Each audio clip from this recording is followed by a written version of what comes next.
और अब बात रूसी तेल की करते हैं, जिसे लेकर देश में अब सियासी महाभारत भी छिड़ गई है। मिडिल ईस्ट में तनाव से पेट्रोल डीजल दामों में आग लगी हुई है। कच्चे तेल में आज करीब 4% की उछाल देखी गई, लेकिन क्रूड के बढ़ते दामों के बीच भारत के लिए एक राहत भरी अच्छी खबर है। देश में पेट्रोल और डीजल के दाम बढ़ने का संकट फिलहाल पैदा होता नहीं दिख रहा है, क्योंकि भारत रूस से कच्चा तेल अब खरीदने जा रहा है। लेकिन इसी रूसी तेल को लेकर देश में सियासी जंग छिड़ गई है। इसकी वजह अमेरिका के ट्रेजरी विभाग का ये लेटर, इस लेटर में लिखा है कि अमेरिका भारत को रूस से तेल खरीदने की इजाजत देता है। अमेरिकी ट्रेजरी विभाग ने भारतीय रिफाइनरियों को रूसी तेल खरीदने के लिए 30 दिन का स्पेशल लाइसेंस दिया है। यह लाइसेंस अगले महीने की 4 अप्रैल तक वैलिड रहेगा। अमेरिकी ट्रेजरी विभाग के इस लेटर के मुताबिक रूस से तेल खरीदने की इजाजत कल ही दे दी गई थी। अब इसी चिट्ठी को हथियार बनाकर विपक्ष केंद्र सरकार से कड़े सवाल पूछ रहा है। कांग्रेस प्रवक्ता पवन खेड़ा ने तो बाकायदा इसके लिए आज प्रेस कॉन्फ्रेंस की। कल हमने चुनौती हरदीप पुरी को दी थी कि जवाब दीजिए, रशिया से आप तेल लेंगे या नहीं लेंगे। जवाब हरदीप पुरी से नहीं आया, क्योंकि उनके आका ने जवाब दे दिया। उनके आका ने आज हमें लाइसेंस दे दिया।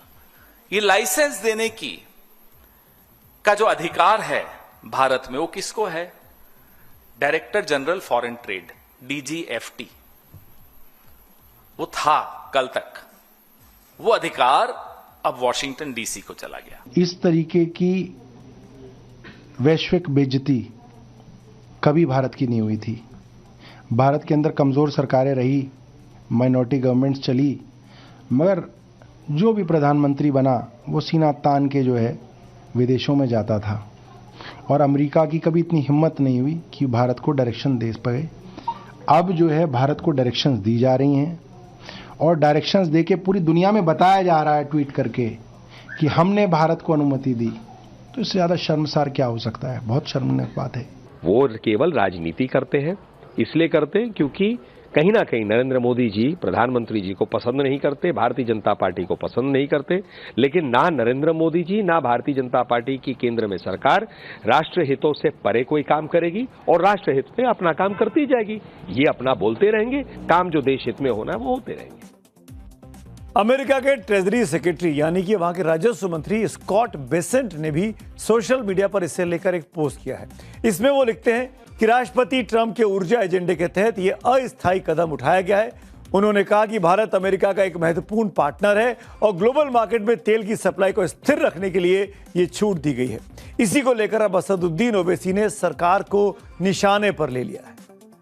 बीजेपी RSS वालों से हम पूछना चाहते हैं, इनका एक स्कॉट बेसेंट, इनका वजीर है ट्रंप का, वो अमेरिका से कह रहा है कि 1 महीने के लिए भारत रूस से तेल खरीद सकता है। 1 महीने के लिए आप खरीद सकते।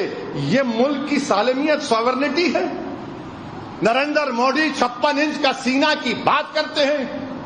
राष्ट्रवाद, देशभक्ति की बात करने वाले RSS वालों, बताओ एक कौन है अमेरिका का मिनिस्टर जो हमसे कह रहा है, 133 करोड़ के मुल्क से कह रहा है कि आप 1 महीने के लिए तेल खरीद सकते हैं।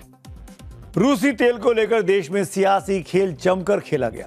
विपक्ष केंद्र सरकार पर हमला करके पूछ रहा है, आखिरकार अमेरिका में सर्टिफिकेट देने वाला कौन होता है? प्रधानमंत्री, विदेश मंत्री और तेल मंत्री चुप क्यों हैं? अरविंद केजरीवाल भी सोशल मीडिया पर सवाल दागते हुए पूछ रहे हैं कि भारत को रशिया से तेल खरीदने की इजाजत देने वाला अमेरिका कौन होता है? भारत को अमेरिका से इजाजत की क्यों जरूरत है? फरवरी में भारत और अमेरिका के बीच ट्रेड डील के समय रूस से तेल नहीं खरीदने की शर्त भी सामने आई थी। इस बात की जानकारी भी अमेरिका ने ही दी थी। हालांकि भारत सरकार का इस पर अब तक कोई औपचारिक बयान सामने नहीं आया था। लेकिन अब जब अमेरिका की तरफ से रूसी तेल खरीदने की परमिशन वाला लेटर सार्वजनिक हो गया है, तो एक्सपर्ट इसे ट्रेड डील की शर्त के साथ जोड़कर देख रहे हैं। ये तो सॉवरेन डिसीजन होना चाहिए कि भारत किस देश से किस कॉस्ट पर खरीदे। ये तो भारत का अपना डिसीजन होना चाहिए। मगर अब साफ जाहिर हो गया है कि इस वेवर दिखा रहा है कि भारत ने एग्री किया था जब ये फ्रेमवर्क ट्रेड डील साइन हुई थी पिछले महीने, कि भारत रूस से तेल खरीदना बंद कर देगा। रूसी तेल खरीद पर अमेरिकी छूट वाले लेटर पर अब कई सवाल उठ रहे हैं। सवाल यह है कि आखिर अमेरिका ने किसके कहने पर इसे जारी किया? क्या बिना अमेरिका की इजाजत के भारत रूस से तेल वाकई में नहीं खरीद सकता है? भारत किससे तेल खरीदेगा और किससे नहीं, ये तो भारत ही तय करेगा। तो फिर अमेरिका का लेटर कहां से आया? कुल मिलाकर तेल के इस खेल में देश का सियासी पारा चढ़ा हुआ है। विपक्ष सवाल पूछ रहा है, लेकिन बीजेपी कह रही है कि देश पर भरोसा करिए, अमेरिका पर नहीं। विपक्षी दलों का यह कहना है, खासतौर पे कांग्रेस से, कि वेवर की जरूरत क्यों हमें यूएस से पड़ रही है? आखिर हम एक सॉवरेन नेशन हैं, हमारी अपनी पॉलिसी है। अगर यूएस कहता है कि वो हमें वेवर दे रहे हैं तो उनको वो ऐसा क्यों कह रहे हैं? और वो भारत सरकार पे इल्जाम लगा रहे हैं कि सरकार कुछ नहीं कह रही है, वो जैसा यूएस कह रहा है उसके कहने पे चल रही है। क्या जवाब देंगे? देखिए, प्रश्न ये उठता है कि किसी भी अंतर्राष्ट्रीय मुद्दे पर कौन क्या कह रहा है वो ज्यादा महत्वपूर्ण है या हमारी सरकार क्या कह रही है ये ज्यादा महत्वपूर्ण है? कांग्रेस के नेताओं को यह समझना चाहिए कि हमारी सरकार जो कह रही है जिम्मेदारी के साथ में कह रही है। दूसरा, कोई भी व्यक्ति क्या कुछ कहता है, कांग्रेस को उस पर ज्यादा भरोसा है और हमारी सरकार में भरोसा नहीं है। ये अजीब सी स्थिति कांग्रेस की है और यही कारण है कि कांग्रेस गर्त में जाती जा रही है। इस बीच अमेरिका और ईरान के बीच बढ़ते युद्ध वाले तनाव के बीच पिछले 24 घंटों में दिल्ली और तेहरान के बीच राजनयिकों के बीच तीन बार संपर्क हुआ। आज नई दिल्ली में रायसीना डायलॉग 2026 के मंच पर विदेश मंत्री एस जयशंकर और ईरान के उप विदेश मंत्री के बीच एक बैठक हुई है। ये मुलाकात पश्चिमी एशिया में जारी तनाव के बीच अहम बताई जा रही है। कल ही आपको याद होगा, विदेश मंत्री एस जयशंकर ने ईरान के विदेश मंत्री अब्बास अरागची से फोन पर बातचीत की थी।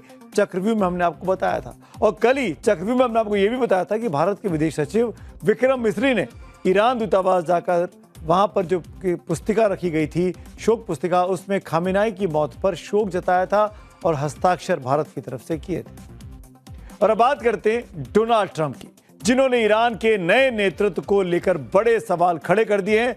खामेनाई पर ट्रंप को भरोसा नहीं है, क्यों?